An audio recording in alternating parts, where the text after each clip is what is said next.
দ্রুতই জুলাই গণহত্যার বিচারের দাবি জানিয়েছেন নিহতদের পরিবারের সদস্যরা। বিকেলে জুলাই অভ্যুত্থানের বর্ষপূর্তি উপলক্ষে রাজধানীর চিনমৈত্রী সম্মেলন কেন্দ্রে বিএনপির আলোচনা সভায় এই দাবি জানান তারা।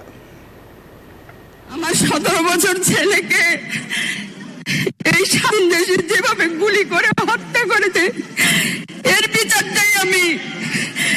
1 বছর হয়ে গেছে, আমরা এখনো কোনো খুনির বিচার আমরা দেখতে পাই নাই। যাদের রক্ত দিয়ে দেশ গড়ছে সেই সার্জিন হাসনাতকে আমরা 100টা ফোন দিল, তারা আমার ফোন রিসিভ করে না।